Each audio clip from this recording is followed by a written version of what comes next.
m'appelle Laurence. Moi, c'est Catherine.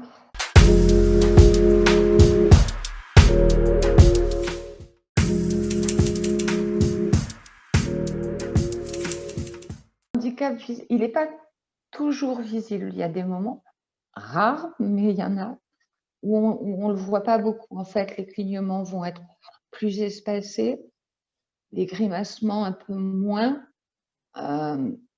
Après, voilà, c'est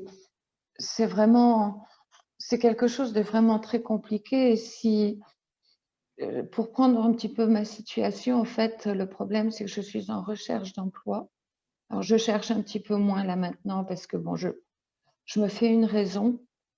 Et quand vous arrivez à obtenir un entretien d'embauche et que vous êtes comme ça, c'est pas évident d'obtenir un poste en fait. Donc, c'est vraiment handicapant pour toute la vie quotidienne. C'est aussi bien social que professionnel en fait.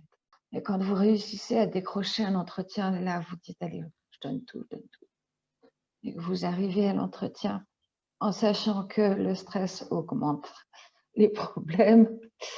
C'est très, très compliqué de garder les yeux ouverts, de ne pas grimacer. Et plus vous vous en empêchez, et plus ça le fait. Donc, c'est des moments vraiment très, très compliqués à gérer parce que vous voulez tout donner, vous voulez vraiment obtenir ce boulot. Et vous savez que derrière, il va falloir faire de très gros efforts en fait. Et quand vous ressortez d'un entretien d'embauche, vous êtes complètement lessivé, vidé. Et derrière, quand on vous dit vous n'avez pas le poste, alors on vous dit rarement pourquoi. On me l'a dit 2 fois. On me l'a dit 2 fois dans la mesure où effectivement travailler sur un ordinateur 7 heures par jour, c'est très, très, très, très compliqué, voire impossible. Donc je sais qu'il y a eu au moins 2 fois où, oui, c'est à cause de la maladie que je n'ai pas eu l'emploi.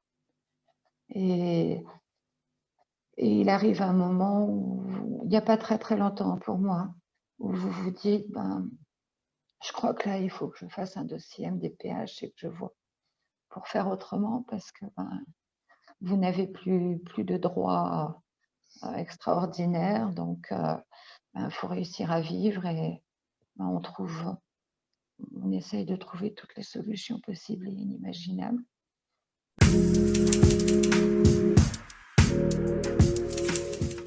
Au début, je ne le faisais pas parce que je ne pouvais pas.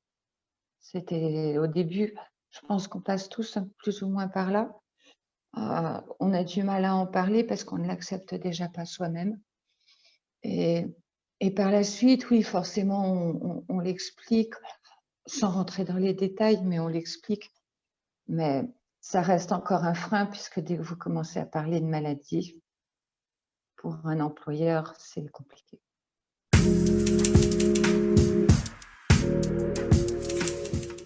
J'étais coach indépendante dans le sud de la France. J'avais une grosse clientèle que je suivais à la montagne l'hiver.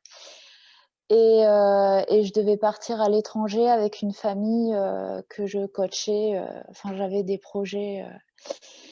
Et j'ai eu la chance aussi d'être salariée en parallèle. Parce que forcément, le début de la maladie, il a stoppé net ma carrière professionnelle. Puisque plus pouvoir conduire, y voir et voilà, on peut plus travailler, quoi.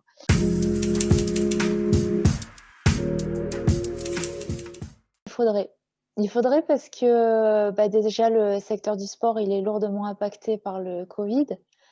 Donc déjà que j'ai un statut d'handicapé avec une carte d'invalidité, c'est pas ça qui va faire que je vais trouver facilement du travail dans ce secteur en plus.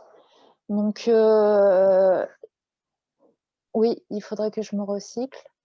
Mais j'en ai parlé avec les médecins et ils m'ont dit que c'était pas le moment. Que c'était pas le moment parce que la maladie évolue et qu'elle n'est pas stabilisée.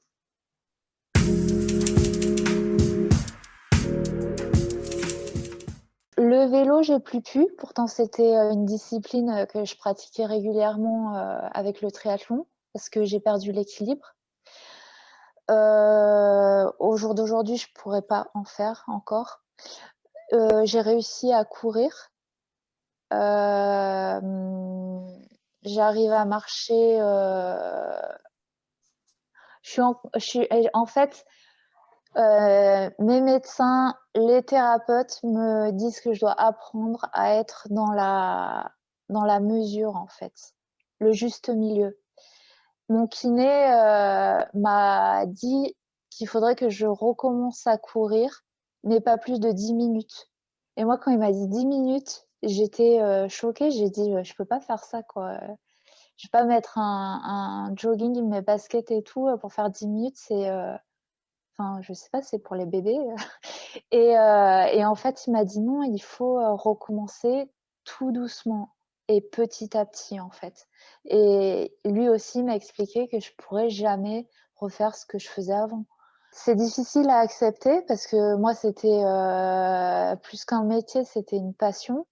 Et c'est aussi ce qui, m'a aidée à rester, debout, je pense. Mais voilà, j'arrêterai jamais le sport, du moins l'activité physique, et je la conseillerais à toutes les personnes qui sont malades, et toujours. Et hem, j'ai pensé à